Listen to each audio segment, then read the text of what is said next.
Hey there, Coach Devin here. I wanted to take a second to talk a little bit about mental health, exercise, and how you can convince yourself to be more positive.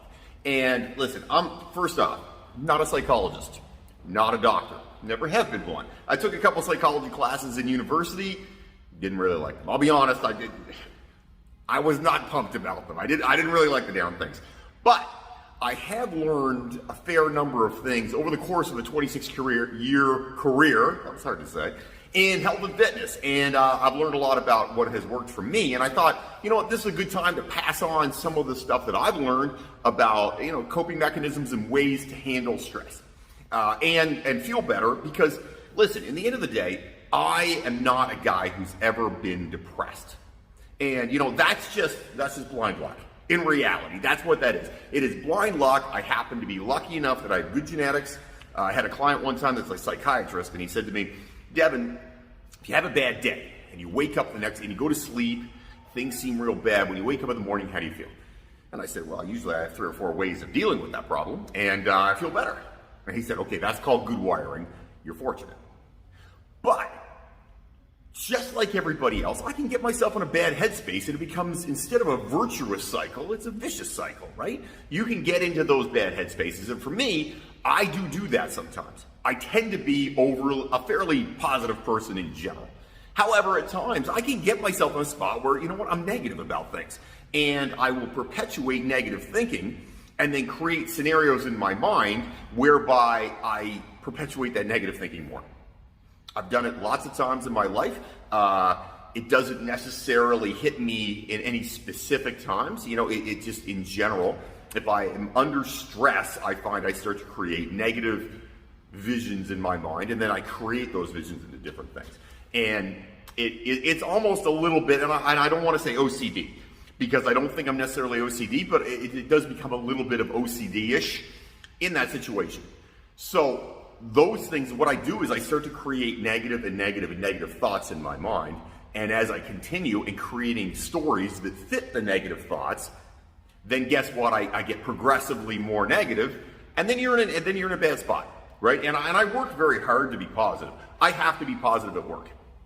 Come to work every day, and I get out of the Jeep or I get off the motorcycle and I say, showtime. And the reason I say showtime is because I have to be positive when I'm in this gym doing work. I mean, clients don't come to hear me bitch about my day, right? They're here to hear me talk about positive ways and how to get more fit and stuff like that. They're here for knowledge, they're here for support, they're here for empathy, they're here for a lot of things, a good workout, but they're definitely not here to listen to me complain about my life.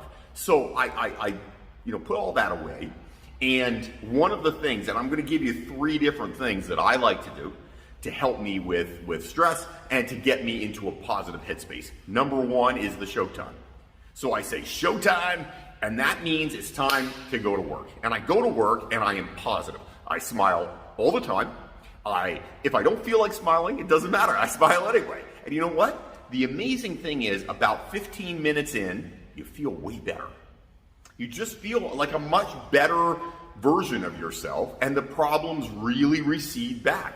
And I have found that has been super helpful. So a lot of it is really, for me, it's acting the part. Everybody's heard the story that, the old saying, fake it till you make it, right? This is fake it to become it. You fake being in a good mood because you have to be in a good mood. And guess what? Then you become in a good mood. And the problem does not seem as big anymore. It never does once you feel better in general. The whole thing, it just fades away and you feel much better. And by the time I'm done work, things are better. So that'd be my number 1 rule for everybody out there. Fake it. Act positive.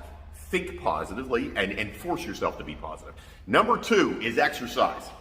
Obviously, I'm a believer in exercise. I mean, this is what I do for a living. I own a gym.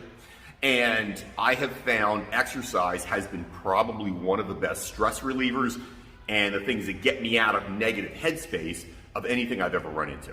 I mean, I was divorced. That was, 9. Took me a second there. It's been a while. 9 years ago. Not a good divorce. Not that any divorce is a good divorce. I mean, nobody has a real great divorce, I guess. But you know what? I had a divorce. Not a real positive experience. A lot of friction, a lot of stress. Exercise helped a lot with that. because the endorphin release in exercise really changes your whole thought process on your life. You feel much better, you feel accomplished, you feel like you've done something after you exercise. Those are facts. And you know what? A lot of psychiatrists and psychologists are saying now that for mild and medium depression problems, exercise can be one of the best things for it. I have a very good friend of mine who went to the doctor, very down, not feeling good, and the doctor said, I could put you on an antidepressant, or you can exercise and make sure you exercise 4 to 5 days a week, every week for the next 4 weeks, and come back and tell me how you feel. And when she came back, she said, I feel way better. The doctor said, well, guess what you need to do? You need to exercise. So exercise is a key thing. And part of it is the fact that, listen, you're supposed to move. Your body is built to move and do things. It's not built to sit on a keyboard. It's not built to be on your phone. It is built to move. And when we don't move, we feel like crap. We just feel lousy. And that's not what we want to do. So exercise is the thing. And look, you don't need to go crazy. Get your heart rate up. Get a little sweaty. Do something active like 15 to 20 minutes. In the next few days, you will feel much better just by doing that. And I have felt, for me, once I get into a negative headspace and I start to think negatively and I start creating those stupid visions in my head about what's happening and why people are doing something and stuff like that, which none of that is actually real. I'm actually creating that. That's the crazy part about it. And I know it, but it's hard to pull back from it sometimes. Well, guess what? Exercise has always pulled me through that. It always has helped. I am 32, I think. It's been since I was 14, so it's been a long time. 32 years, I think, of working out. That has really helped me with my headspace. I always feel much better when I work out. I always feel better when I'm in the gym. You just get into a headspace where, you feel better because you're doing something active. Super important, scientifically backed up. Do it, it's helpful. And the third thing is something I heard on a very cool podcast, and I happened to stumble across this podcast. I don't watch a lot of podcasts, I'll be honest. I like blogs. I'll read blogs and stuff. I don't read a lot of podcasts. I listen to a lot of podcasts. Hit a podcast, it was talking about retroactive jealousy. That means retroactive jealousy is when you're jealous about something that happened in the past. Okay? So one of the things that I found interesting about that, and I was like, what the hell is retroactive jealousy, right? What is that? Well, retroactive jealousy means, so if you're your spouse, usually it's with a spouse, your spouse, you're now jealous of the things that have happened with your spouse in the past, usually concerning his or her, sexual relations or relationships in general. So you become jealous over that. That is obviously an awful thing for anybody, I think. Because if you're becoming jealous over something that happened, 1, 2, 5, 10, 12 years ago, that's a bad headspace to be in. Because once you're in that, and everybody has a little bit of this, from what the podcast was talking about, it was a psychologist doing it. He said, everybody's got a little bit of this, but it can get worse, and people can really spin and get into a bad headspace and create thought processes and things in their mind which aren't real, and they start creating visions of what actually happened when they don't know. And those things ticked off to me because I said, man, when I get negative, I do create stuff in my mind and start visualizing things that I don't know if they actually happen. And I do that. That's a thing that I do. And I was like, whew, okay, that's not good. So I obviously have some of the retroactive jealousy, OCD stuff going on in everyday life. That happens to me, and that's not healthy. But one of the things, the reason I was going to bring this up is one of the things he said is you need a mantra. You need something you say when that negative thought gets in your head, and you're like, nope, enough of that.